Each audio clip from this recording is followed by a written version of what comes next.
안녕하세요. 오태진 강사입니다. 자, 한국사 2021년 1차 순경 공채 문제를 해설을 하겠습니다. 이번 시험은 특징이 있습니다. 바로 문장 자체들이 틀린, 오류가 있는 문장이 거의 없었다는 겁니다. 즉, 박스, 사료 제시, 그리고 이 사료에서 얘기하는 사건 혹은 인물, 관련되어 있는 설명을 찾는 문제였는데 1, 2, 3, 4번으로 출제가 된 그 제시된 지문들이 모두 맞는 지문들인데요. 즉 문장 자체에 오류가 없다는 겁니다. 그게 이번 시험의 특징이라고 볼 수가 있어요. 그래서 20문제 가운데 19문제가 문장에 오류가 없고 그 위에 제시된 박스와 관련되어 있는 문제를 찾는 거였습니다. 한 문제는 옛날의 문제의 스타일이었어요. 바로 그게 9번 문제였는데 9번 문제를 보시면 설명 중에서 옳은 것을 찾는 문제였어요. 설명 중 옳은 것을 찾는 문제. 그러니까 설명 중에서 틀린 설명이 있는 거고 맞는 설명을 찾는 문제였던 것이죠. 그런데 나머지 문제는 설명 중에서 옳은 것을 찾는 게 아니고 다음 사건 혹은 다음 인물과 관련되어 있는 것을 찾는 거였습니다. 그래서 사료 해석을 되게 잘해야 했던 그런 스타일의 문제였다고 볼 수가 있어요. 그래서 이것은 한국사 능력 검정 시험 스타일의 문제라고 볼 수 있습니다. 혹은 수학 능력 시험 문제 스타일이라고 볼 수가 있습니다. 제가 사실 이렇게 될 거라고 사실 많이 예견을 했고 이렇게 말씀을 드렸기 때문에 지난번 2단계, 3단계 혹은 1단계의 문제도 제가 모의고사를 낼 때도 이런 스타일의 문제가 대부분일 거다. 그래서 이제 적응을 좀 해야 할 필요가 있겠다. 그래서 문장 자체 오류에는 크게 신경 쓰지 마라 이런 말씀을 드렸었습니다.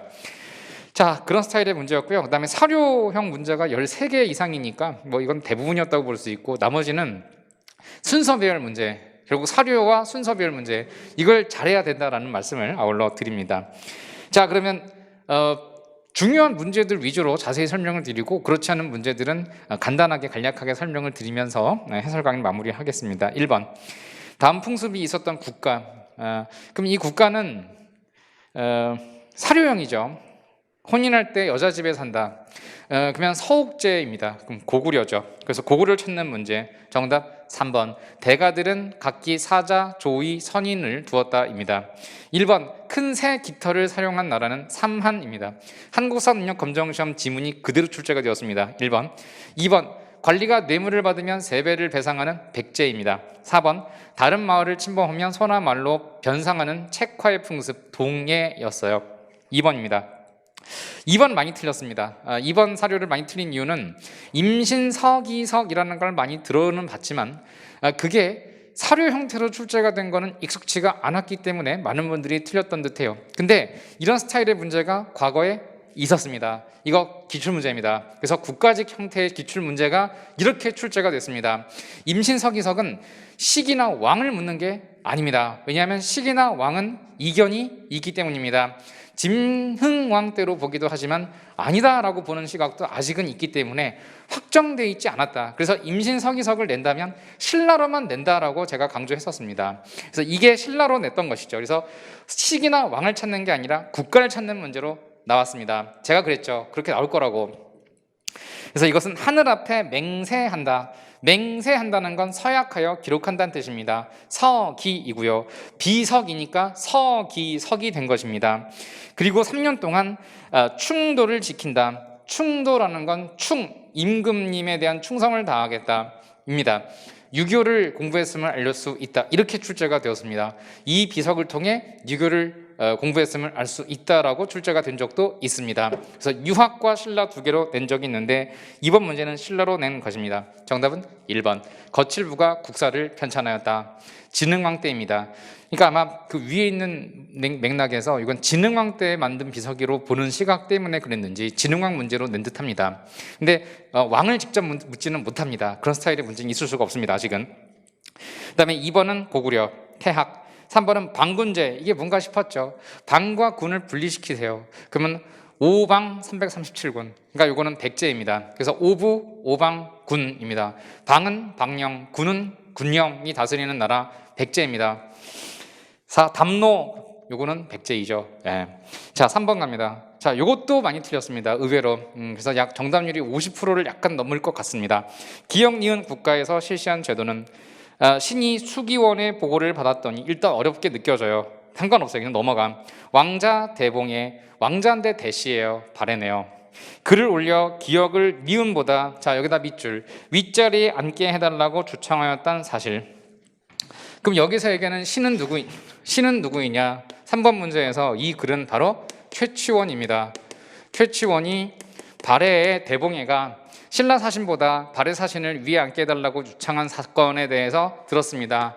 그런데 당나라가 그것을 허락하지 않았다 하는 것에 대하여 감사하다라는 마음을 정한 것, 바로 부허 혹은 불허라고 하죠. 북국 북국을 허락하지 아니한 것에 감사드립니다라고 하는 최치원의 글입니다. 이건 최치원의 글이었어요. 저 같으면 신을 최치원으로 내겠죠. 그런데 이 문제는 기역과 니은 나라가 어느 나라냐였어요.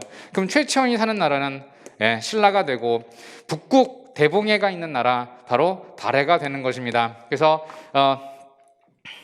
기역과 니은이 바뀌었죠, 그죠? 물론 이게 이제 기역은 발해고 니은은 신라라는 제 말 무슨 뜻인지 아시겠죠? 그래서 발해를 신라보다 윗자리에 앉게 해달라고 주청하였던 사실을 알게 되었습니다. 그래서 삼성육부 발해, 사신관제도 고려, 오경 15부 62주 발해의 지방제도, 상수리제도 신라의 지방제도입니다. 그래서 정답은 2번이 되는 것입니다. 3번 구조 오서경 신라, 빈곤과 당나라의 과거시험, 구서당 십정 신라의 군사제도, 주자감 발해의 유교교육기관입니다. 4번입니다. 다음 중 시기적으로 두 번째 발생한 사건은 순서별 문제입니다. 여기서의 핵심은 사실 대공의 난이었습니다. 그런데 이 모의고사에서 제가 대공의 난을 낸 적이 있습니다. 대공의 난 96 각간의 난이다 라고 하였습니다. 대공, 대렴의 난, 그리고 김지정의 난이다 해서 사료 출제가 됐습니다. 적중 문제죠. 대공의 난은 96 각간의 난이니까 해공왕 때입니다. 1번 김헌창은 헌덕왕 때입니다. 4번 장보고의 난은 흥덕왕 때 장보고의 청해진이 설치가 되고 그 다음인 문성왕 때 바로 장보고가 반란을 일으킵니다. 헌덕왕과 흥덕왕 이후 구분하는 법 알려드렸죠. 헌덕왕, 흥덕왕, 헌덕, 흥덕 헷갈리면 헌이니까 먼저 뭔가 올드하다 해서 헌덕은 먼저 들어, 흥덕왕은 그 다음이다. 그 다음 진성여왕 순서입니다. 원종 애노에 난 진성여왕 순서예요. 그래서 2번 해공왕 때 신라 중대 1, 4, 3 순서입니다. 2, 1, 4, 3 순서니까 두 번째 일어난 사건 1번입니다. 헌덕왕. 5번 이 왕은요 이것도 적중 문제인데 이건 뭐 적중이라고 하기는 좀 창피할 정도로 많이 냈던 문제입니다. 누구나 다 낼 수 있는, 한국 상사라면 누구나 다 내는 그런 문제입니다. 자, 이것은 대광년 귀부 사실이니까 태조 왕건이에요. 태조 왕건의 특징 분사 서경 설치, 서경을 중시 여겼다입니다. 정답 3번. 왕규의 난 일어난 것은 해종 때입니다. 광군사 조직 정종 때입니다. 귀법사 창건 광종 때입니다. 6번. 이것도 많이 틀렸습니다. 다음 중 고려에서 사용한 연어는 모두 몇 개인가? 연어가 누구인지는 매칭검을 시키는데 이게 고려의 연어인지 아닌지가 헷갈렸다고 하는 후문입니다. 광덕, 이건 광종의 연어입니다. 고려. 대흠무, 요거는 대시니까 그죠? 이건 발해입니다. 수덕만세, 요거는 태봉 바로 궁예입니다. 근데 여기에서 태봉도 고려로 이어지니까 고려 아닙니까? 라고 아닙니다. 그렇게 구분하면 안 됩니다. 태봉은 태봉이고 고려는 고려이기 때문에 태봉에서 고려가 나왔다고 해서 태봉을 고려라고 볼 수는 없습니다. 건원, 법흥왕이 처음 쓴 연호입니다. 신라. 인안, 요것도 발해의 연호입니다. 바로 천안 할 때 천통 인안이니까 발해 무왕의 연호입니다. 준풍, 광종의 연호이죠. 광덕과 준풍. 천수, 태조의 연호입니다. 천수, 광덕, 준풍 요 세 개가 고려의 연호였습니다.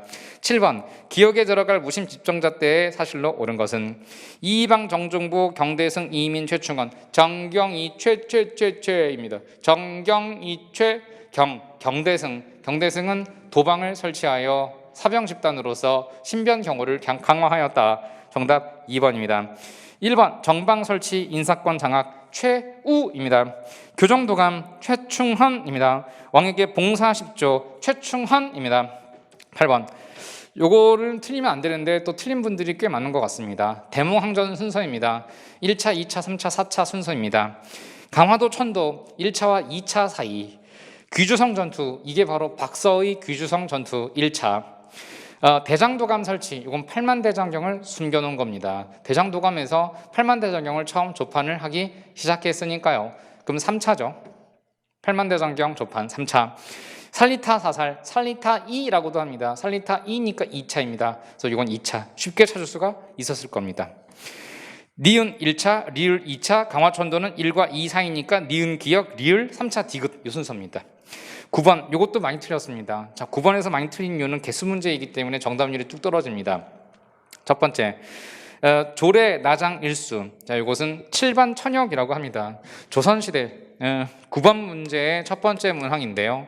바로 조선시대의 7반 천역이라고 하는 신분을 알고 있느냐에 대한 문제입니다. 자주 내지는 않았죠. 하지만 이들은 이렇게 써 있습니다. 신분은 양인인데 하는 일은 천하다 해서 신량역천이라고 해요. 신량이니까 신분이 뭐예요? 양인입니다. 양인은 곧 무엇입니까? 상민입니다. 그래서 양인 이퀄 상민이니까 이건 맞는 얘기입니다. 상민에 속하였다. 둘, 공노비에게 유해 잡직이라는 벼슬이 주어졌다. 중요하다 했죠. 자, 공노비는 유해 잡직을 받을 수 있었다라고 하였습니다. 5. 2개. 양반은 과거를 통하지 않고서는 관직에 나아갈 수 없었다가 아니라 음서도 있습니다. 천고도 있습니다. 5입니다. 아니, 틀린 겁니다. 그죠? 관직에 나아갈 수 있었다. 그러니까 과거가 아니어도 관직에 나아갈 수가 있는 거예요. X죠. 세종 때 서울 차대법이 제정되어 세종이 이렇게 막 가혹하진 않습니다. 아버지 태종이 그렇습니다. 태종이 서울에 대한 차별을 한 사람입니다. 그래서 태종 때입니다. 그래서 이것도 X입니다. 그래서 2개가 맞는 겁니다. 10번. 요거는 이제 대표적으로 1초 컷 문제가 하나씩 나왔죠. 제가 임진왜란 순서에서 기본 골격이 한, 진, 평, 행 순서다라고 하였습니다. 그래서 제 카페에 막 올라왔더군요. 한진평행 선생님 감사합니다. 이렇게. 그래서 1초 컷 문제가 요번에 10번 문제로 나왔습니다. 자, 그다음에 대망의 11번 문제입니다. 자, 이 11번 문제.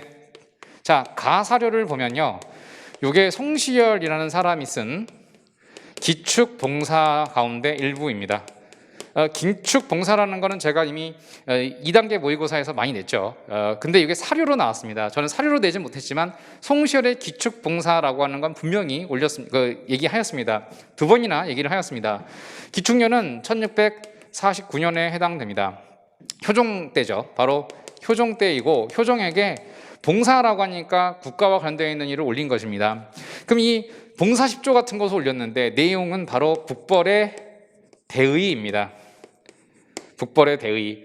바로 이 청나라에게 당한 수치를 씻고 원수를 갚아야 한다라는 것이 바로 이 대의예요. 이를 위해 송시열이 효종임금에게 이러한 북벌을 위한 대의를 얘기한 것이죠. 하지만 송시열은 실제로는 북벌하려고 했던 것은 아니고 어떤 대의적인 측면에서, 즉 명분론상에 있어서의 북벌이라고 하는 것은 맞습니다. 하지만 지금 문제를 보니까 송시열이 속한 정치 세력을 말하는 거예요. 송시열이 속한 정치 세력이라면 일반적으로 서인을 말하는 것입니다.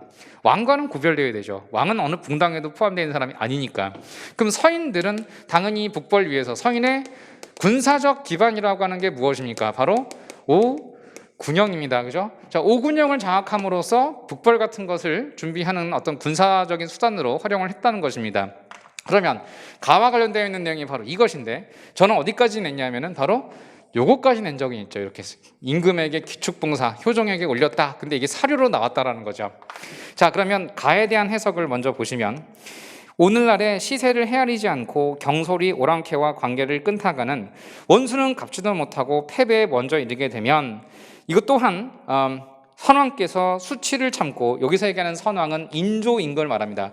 인조가 수치를 참고 몸을 굽혀라는 건 고두레, 삼고구 고두레라고 하는 게 뭐예요? 309 고두레라고 하죠. 그래서 9번 절을 하면서 3번 땅을 머리에 땅땅 찢는 항복의 의식을 말하는 것입니다.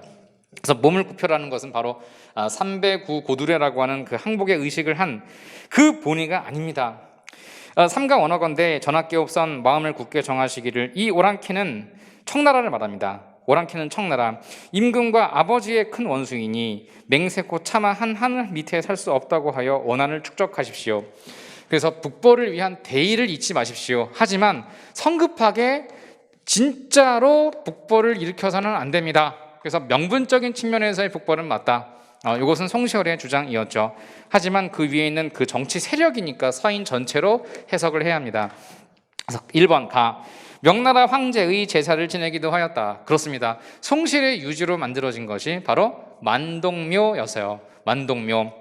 둘, 북벌에 필요한 군사력을 강화하고자 하였다. 그렇습니다. 바로 이 5군영 가운데서도 특히 어영청 같은 것을 효종 임금이 강화해 나갔다라고 하는 걸 우리가 분명히 배웠습니다.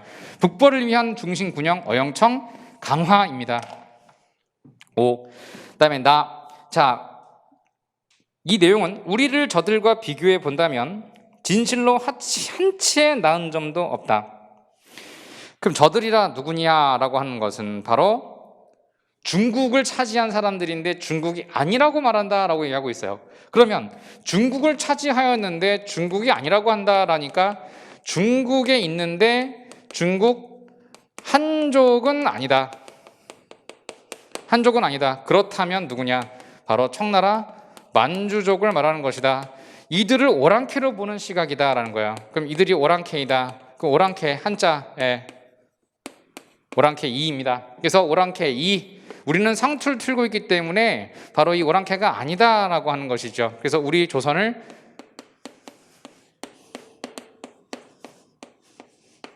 소중화라고 부르는 인식입니다. 그러면 이것은 저들을 오랑캐라고 하고 우리가 아니다라고 얘기하는 인식을 이관이라고 하는데 그거는 잘못된 거다. 우리는 저 오랑캐들보다 나은 게 하나도 없다라는 것이니까 이 글을 쓴 사람의 입장은 바로 화이관으로 점철되어 있는 당시 조선 성리학자들을 비판한 것으로 보아야 합니다. 화이관 비판입니다. 그렇다면 내용 나 화이론에 따라 국제 문제를 해결하고자 한 것은 아니겠죠. 화이론에 따른 게 아니라 화이관을 비판한 것입니다. 그래서 정답은 3번이 된 겁니다.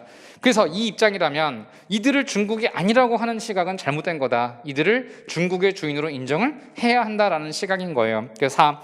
청의 중국 지배 현실을 인정해야 한다고 주장하였다. 그래서 이 글이 이제 뭐냐 하면요. 바로 박제가가 쓴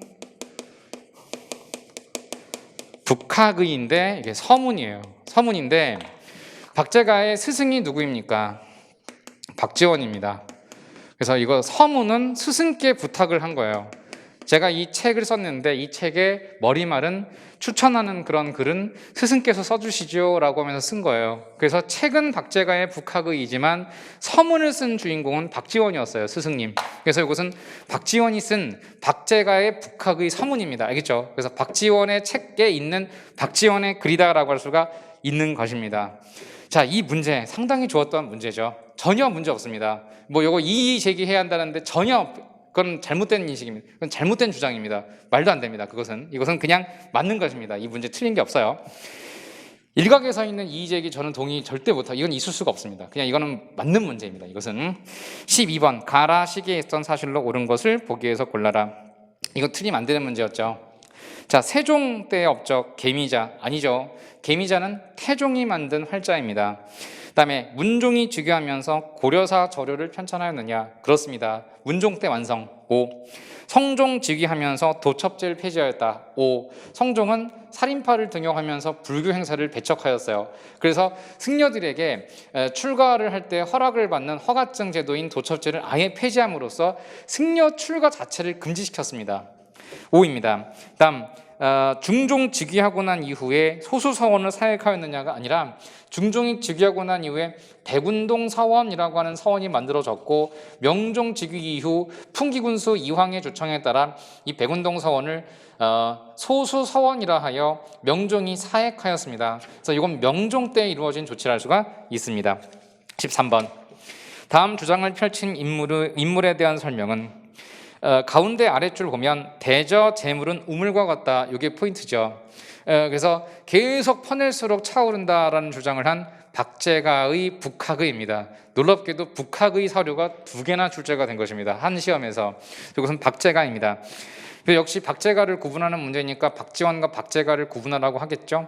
그래서 1번 열하일기, 이건 박지원. 규장각 검사관 박제가입니다. 그래서 정조 때에 규장각의 검사관으로 서를 4명이나 등용을 하였습니다. 정조가. 그 가운데 하나가 박제가였어요. 기출문제였죠. 대동법 확대 실시에 기여하였다. 이것은 뭐 여러 명이 있는데요. 그동안에 이제 나온 거에 따르면 이제 효종 때 김육 정도가 됩니다. 효종 때 김육. 대동법 확대 실시. 그다음 토지 소유에서의 한전론을 주장한 사람은 2사람이죠. 이익의 한전론도 있고 박지원의 한전론도 있습니다. 정답 2번입니다. 14번. 자, 이런 형태가 이제 대표적인 국가직 2020년 형태라고 제가 계속 누차 강조를 드렸고, 이런 형태에 주목하라라고 계속 언급을 하였습니다. 알만한 사람은 이미 다 아실 거예요. 제 말씀에 대해서. 이런 스타일의 문제는 사료형 문제와 순서 비율이 적용된 문제입니다. 그래서 14번 형태도 그러한데 뭐 비슷한 게 꽤 앞으로 반복될 거예요. 그래서 나가 이것도 사료고 이것도 사료인데 요 사건, 요 사이에 있었던 사건을 이제 찾는 그런 문제였었던 거예요.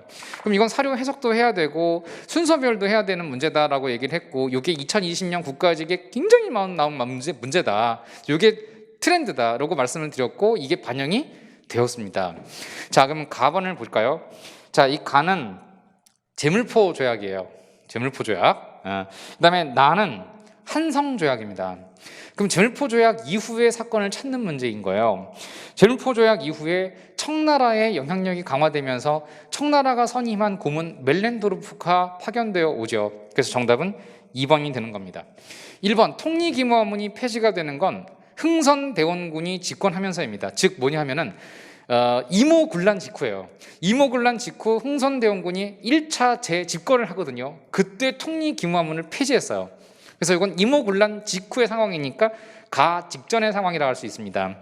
3번 청과 일본 사이의 텐진조약은 한러영 텐중 순서입니다. 그래서 한성조약 다음이 텐진조약이에요. 그럼 한성조약이 나이므로 나 다음이 텐진조약이라 할 수가 있겠고, 한러영 텐중 할 때 중립국화안이 나오는데 이 중립국화안은 6.1준의 중립국화안이에요. 근데 요거는 뭐냐면은 부들러에 의한 중립국화안이거든요. 시기는 거의 같습니다. 그래서 텐진 조약 직전의 상황이라고 보시면 돼요. 요거는 그래서 1885년 2월 부들러에 의한 중립국화안이 제시가 되기도 하였다. 그리고 텐진 조약, 그리고 6.1준의 중립국화안이 있습니다. 15번 문제입니다. 다음 관제를 발표했던 정부의 정책. 이것은요 처음 나온 사료죠.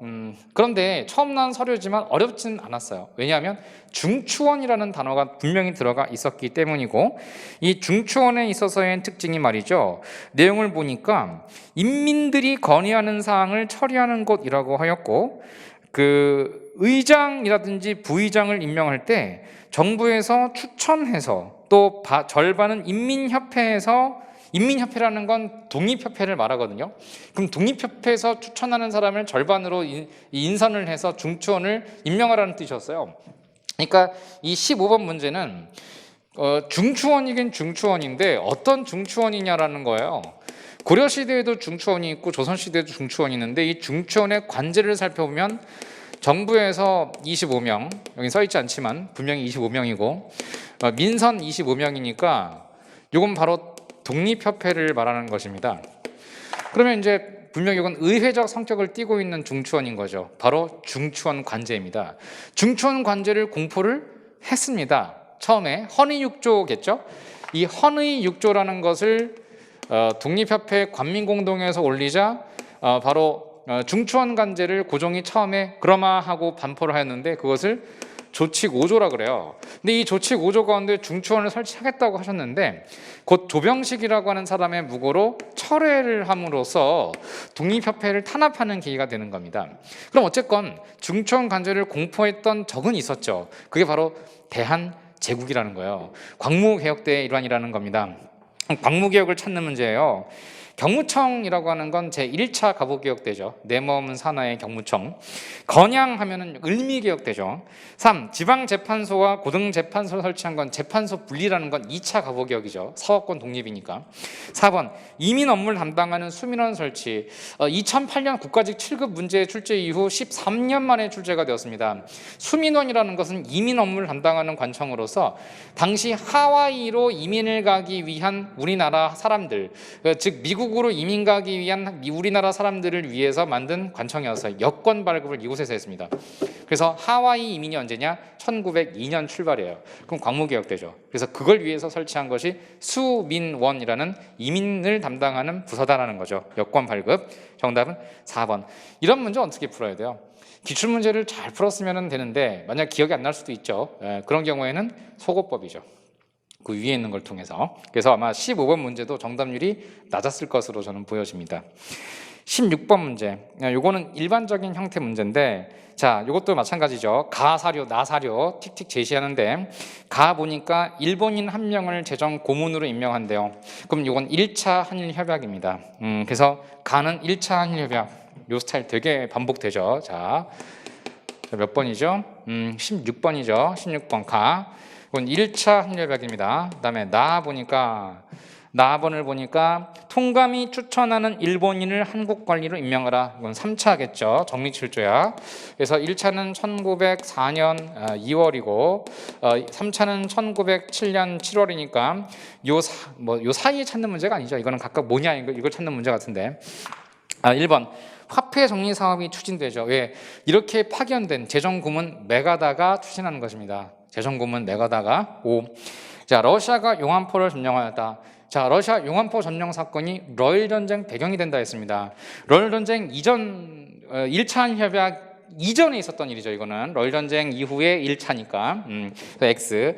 그다음에 대한제국의 군대가 해산이 됩니다. 나의 영향을 받은 거죠. 군대 해산은 정미칠조약의 결과이니까요. 5. 나 때문에 고종 황제가 헤이그에 특사를 파견한 게 아니라 헤이그 특사는 2차 한일 협약에 저항한 것이죠. 을사조약에 대한 저항이었기 때문에 X가 됩니다. 정답은 그래서 1번입니다. 17번 다음 법령이 시행되던 시기. 자, 이건 2조가 있고 3조가 있어요. 자, 2조는 국어를 사용하는 자 하면 이건 일본인을 말하고, 제3조 국어를 상용하지 않는 자 그러면 이거는 조선인을 말해요. 그래서 조선인과 일본인의 학제가 분명히 다르다라는 걸 알 수가 있고요. 그다음에 제5조를 보시면 보통학교라고 하는 것은 바로 우리 조선인들이 들어가는 학교를 말하는데 수업 연한을 6년으로 한다고 했어요. 그럼 수업 연한을 늘린 거죠. 그럼 이건 2차 조선교육령을 말하는 것입니다. 6년이니까요. 그래서 1922년 2차 조선교육령은 38년까지 시행이 되었습니다.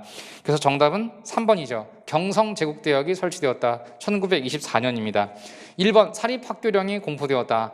한능검에서 출제가 많이 됐습니다. 1908년 공포입니다. 제가 또 이것도 말씀을 좀 드렸었어요. 예. 그다음에 조선어가 선택 과목이 된 건 수의 과목화된 것이니까 3차 조선교육령의 특징.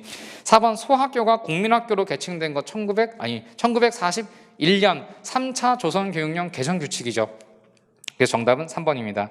18번 다음 선언이 발표될 당시에 볼 수 있는 모습. 이것도 사료형인데 순서별 문제입니다. 대한민국 임시정부는 대한민국 원년 정부가 공포한 군사조직법에 의거하여, 대한민국 원년은 1919년을 말합니다. 임시정부가 수립됐던 연도를 말하고, 중화민국 총통 장제스 원수의 허락으로 중화민국 영토 내에 광복군을 조직하고, 대한민국 22년 9월 17일 나왔네요. 자, 이건 제가 엄청 강조했었던 문제인데요. 18번인가요? 18번 문제는 바로 이 문제네요. 제가 1940년은 당, 군, 주 순서로 기억을 했으면 좋겠다라고 제가 말씀을 드렸었는데, 그게 바로 한국 독립당이 8월, 한국 광복군이 9월, 주석 중심으로의 개헌이 10월이에요. 그래서 당, 군, 주 순서로 기억을 해두라 라고 했었던 문제입니다. 그대로 나왔고, 이게 바로 1940년 한국 광복군 설치인 9월 17일을 말하는 것입니다. 1940년 9월 17일이 바로 한국 광복군 창설이고, 이때 볼 수 있었던 게 무엇냐라고 묻는 문제니까 정답은 1번이죠. 왜? 한국 독립당이라는 게 이미 있습니다. 이게 바로 한국 독립당이거든요. 그래서 한국 독립당이 결성이 되고 그 당군으로서 한국 광복군이 창설이 되었어요. 그리고 바로 주석 중심으로의 개헌이 있었습니다. 이것이 바로 4차 개헌입니다. 그래서 주석 중심 제도의 개헌이라 해서 요거는 이미 작년에 출제가 됐습니다. 그래서 기출문제를 정리를 꼭 하고 가라 말씀드린 이유가 이런 것 때문이에요. 그대로 반영됐죠. 그래서 정답은 1번이고요. 한국 광복군의 합류를 선언하는 조선 의용대는 1942년이므로 이 다음 일입니다. 그 다음 건국강령 이거 나왔죠. 자, 조소왕의 건국강령은 삼균주의. 1941년 11월 주의열점은 대일선전포고보다 앞선다. 11월 달에 건국강령, 12월이 대일선전포고니까 이거 순서별 문제 중요하다고 하였습니다. 국무회의에 참석하는 대한민국 임시정부의 부주석이 있어요. 부주석은 몇 차? 5차입니다. 1944년 부주석 제도의 개헌안이라 할 수가 있어요. 정답은 1번. 작년 형태 문제 그대로 나왔습니다. 그대로. 19번 밑줄 친 그에 대한 설명으로 옳은 것은 조선 상고사 감자의 동글뱅이. 맛있는 감이 있어요. 사과도 있고 배도 있어요.